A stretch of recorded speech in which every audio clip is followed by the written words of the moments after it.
पिछले लेक्चर में हम लोगों ने गति के तीनों समीकरणों v equal to u plus a t, s equal to u t plus half a t square और v square equal to u square plus 2as इनको पढ़ा था।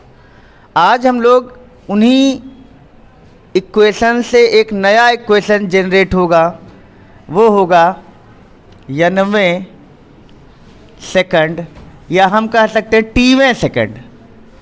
टीवें सेकंड में चली गई दूरी। हमको इस टॉपिक पे काम करना है। टीवें सेकंड में चली गई दूरी क्या होती है। टीवें सेकंड का मतलब जैसे 90वें सेकंड, 5वें सेकंड, 6वें सेकंड, 10वें सेकंड, ऐसे टाइम में चली गई दूरी। अगर हमको कोई कहे कि 5वें सेकंड में चली गई दूरी हमको निकालनी है तो क्या करोगे, कैसे निकाल पाओगे। अगर कोई कह रहा 5वें सेकंड में चली गई दूरी तो वो दूरी है क्या, बोलो। 5वां सेकंड, 5वां मतलब चौथा बीत चुका, चौथा बीत चुका, 5वां खत्म होने वाला है कि नहीं। तो वास्तव में चौथा के बाद 5वें तक, वही तो 5वां सेकंड होगा। तो 5वें सेकंड में अगर चली गई दूरी हमको निकालनी है तो तुम थोड़ा सा ध्यान करो कि मान लेते हैं हम 4 सेकंड यहाँ है और 5 सेकंड यहाँ है। तो 4 सेकंड में कितना दूरी यहाँ से चला और 5 सेकंड में कितना चला।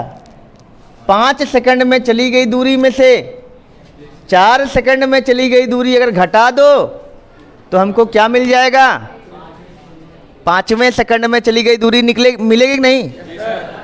हम 5वें सेकंड में चली गई दूरी अगर निकालना चाहते हैं तो 5 सेकंड में चली गई दूरी में से 4 सेकंड में चली गई दूरी क्या कर देते हैं, घटा देते हैं। तो क्या हो जाएगा, 5वें सेकंड में चली गई दूरी आ जाएगी।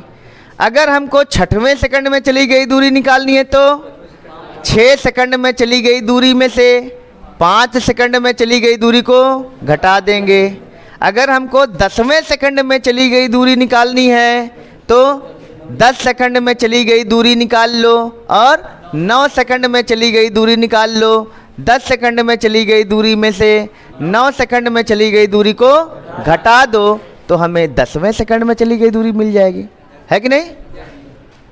ऐसे अगर हमको कहा जाए टीवें सेकंड में चली गई दूरी निकालना है तो टीवें सेकंड में चली गई दूरी क्या हो जाएगी। टीवें सेकंड में चली गई दूरी बराबर क्या हो जाएगा, टी सेकंड में चली दूरी पहले निकाल लो। चली दूरी इसमें से क्या घटा दोगे, 1 सेकंड घटा के जो बचे उसमें दूरी कितनी आई। तो अगर हमें 10वें सेकंड में था तो 10 सेकंड में चली गई दूरी में से 9 सेकंड में चली गई दूरी घटाना था। तो अब यहाँ टीवें सेकंड में चली गई दूरी निकालना है तो टी सेकंड में चली गई दूरी में से t-1 सेकंड में चली दूरी को क्या करोगे, घटा दोगे। बहुत बढ़िया। तो बताओ टी सेकंड में चली गई दूरी को हम एस टी बोल देते हैं माइनस यस t-1 बोल सकते हैं ना। और इसको क्या बोलते हैं, yes T T H, teeth, है ना। जैसे 5वां है तो 5th बोलोगे, है ना। तीसरा है तो 3rd बोलोगे, है ना। 9वां है तो 9th बोलोगे। वैसे टीवें सेकंड में तो टीथ बोलोगे। तो यस टीथ का मतलब टीवां सेकंड में दूरी। ये यस टी का मतलब टी सेकंड में चली गई दूरी। ये t-1 सेकंड में चली गई दूरी। तो तुम्हारा ये फार्मूला तो तुम्हें मालूम है। टी सेकंड में चली गई दूरी क्या होती है बच्चा, you t plus half a t square, यही तो माइनस। अब यहाँ u टी की जगह क्या रख दोगे भाई, टी सेकंड में चली गई दूरी ये है तो t-1 सेकंड में तो हर टी की जगह क्या रखोगे, t-1 हर टी की जगह, और प्लस हाफ टी की जगह ए की जगह ए ही रहेगा, टी की जगह t-1 का होल स्क्वायर, यही तो होगा। अब ध्यान करो, अब हम इसी को हल करेंगे तो ये यश टीथ आता जाएगा कि नहीं है। अब बाया पक्ष में तो कुछ है नहीं, दाया पक्ष ही हल होगा।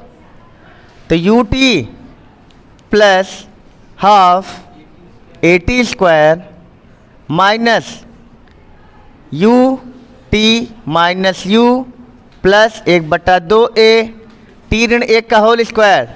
तो टी का स्क्वायर धन 1 का स्क्वायर ए स्क्वायर धन बी स्क्वायर ऋण 2ab ना, ए धन बी का हो ए ऋण बी का होल स्क्वायर से खोल दो इसको। तो ए का स्क्वायर धन बी का स्क्वायर ऋण 2ab, तो ऋण 2 गुणे टी गुणे 1 हो गया कि नहीं हो गया। तो यहाँ पर यू टी धन 1/2 ए टी स्क्वायर ये हो गया ऋण, यहाँ यू टी ऋण यू धन 1/2 ए टी स्क्वायर हो जाएगा कि नहीं है। अब खोल दो इसको ब्रैकेट, और धन 1/2 ए ना, और ऋण 1/2 ए इंटू 2t, यही तो हो गया। 2 कट जाएगा है ना, लेकिन काटने से कोई फायदा अभी होगा नहीं, इसलिए काटेंगे नहीं, ठीक है ना। तो अब बताओ, अब इसको अगर पूरा खोल दोगे तो क्या क्या कटेगा बताओ।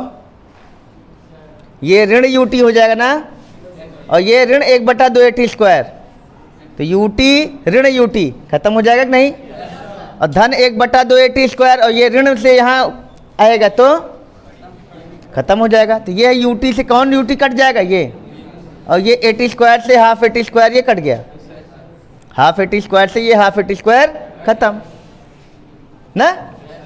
ऐसे काटने में कोई दिक्कत, ब्रैकेट खोलोगे तब भी वही ये माइनस आ जाएगा, ये भी माइनस कट जाएगा। लेकिन अब जो बचेगा वो क्या बचेगा, माइनस माइनस का गुणा प्लस यू बचेगा ना, फिर माइनस का गुणा इसमें होगा तो ऋण 1/2 ए, और ऋण ऋण का गुणा धन 1/2 ए इंटू 2t। देखो यहाँ 1/2 ए दोनों जगह आ रहा है, इसलिए इसको यहाँ 2 काट नहीं रहे इसलिए। तो यहाँ पे u और यहाँ पर धन 1/2 ए कॉमन कर लो, धन 1/2 ए, तो 1/2 ए अगर धन में कॉमन करोगे तो यहाँ क्या आएगा ऋण 1, और यहाँ धन 2t, नहीं यहाँ 1/2 ए बाहर करोगे 2t, और यहाँ 1/2 ए बाहर किए तो यहाँ ऋण 1 नहीं बचा। तो अब यहाँ से यश टीथ का फार्मूला क्या आ गया, u प्लस हाफ ए और ब्रैकेट में 2t ऋण 1। भाई 2t धन में है, खाली आगे पीछे कर लिए बस। तो यह टीवें सेकंड में चली गई दूरी तुम्हारी हो गई कि नहीं हो गई, हो गई। तो इसको कर ले जाओगे। अब टीवें सेकंड में चली गई दूरी अगर आ गई है तो यहीं से अगर यही चीज मुक्त रूप से गिरती हुई वस्तु के लिए करोगे, तब अगर कोई वस्तु ऐसे गिर रही है ऊर्ध्वाधर नीचे की ओर, तब एक ही जगह क्या हो जाएगा जी, बोलो क्या हो जाएगा जी। तो अगर कोई वस्तु मुक्त रूप से गिर रही है तो वहाँ u 0 हो जाएगा और एक ही जगह क्या हो जाएगा जी, ठीक है ना। तो यहाँ से एक नियम है गैलीलियो का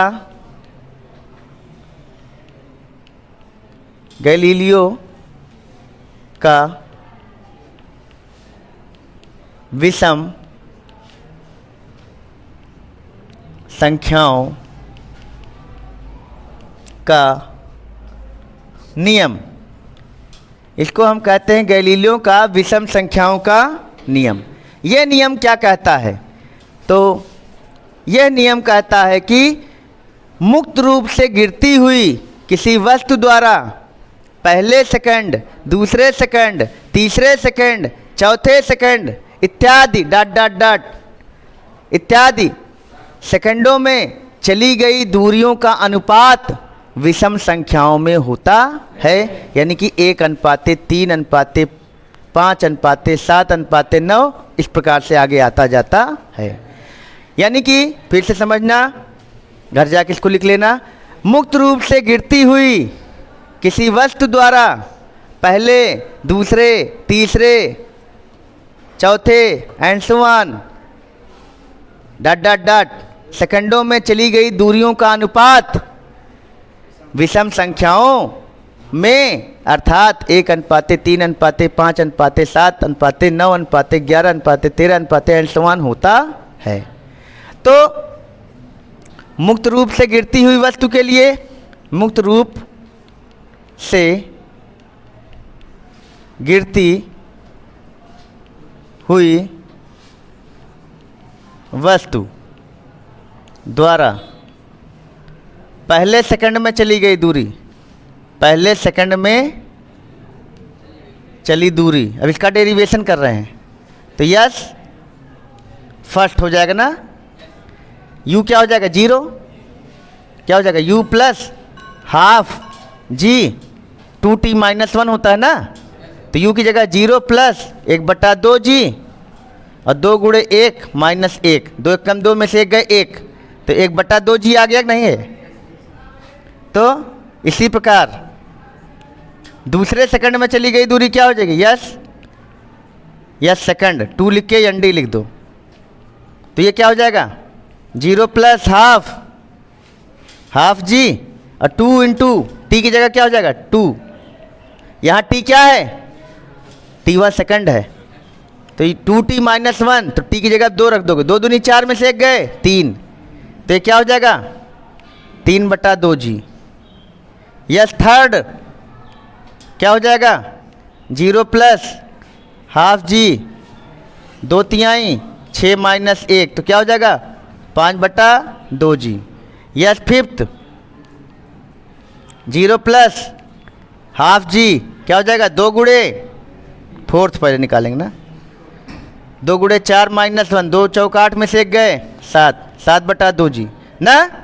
तो अब yes first ratio yes second ratio yes third ratio yes fourth ratio and so on, आगे क्या हो जाएगा 1/2g ratio 3/2g ratio 5/2g अनुपाते 7/2g अनुपाते एंड सो ऑन आता जाएगा नहीं, तो 1/2g g/2 सब में कट जाएगा, तो बराबर क्या हो जाएगा ये 1:3:5:7 एंड सो ऑन, आ गया कि नहीं आ गया।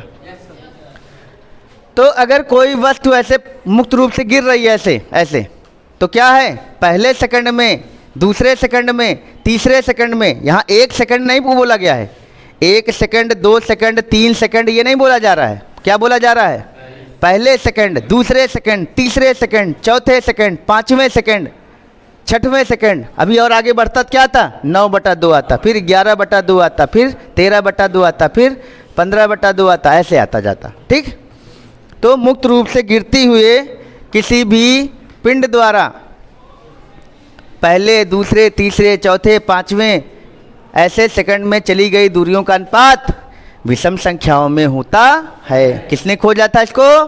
गैलीलियो ने खोजा था। इसका नाम क्या है? Galileo law of odd numbers, Galileo का विषम संख्याओं का नियम। ठीक है ना? तो समझ में आ गया? इसको रिपीट करके बार बार देखना और इस पर आंकिक प्रश्न तुम लोग लगा कर लाना। जो नहीं आएगा हम बताएंगे, कुछ और प्रश्नों को हम कल के लेक्चर में लगाएंगे। ठीक है ना? आज के लिए इतना ही।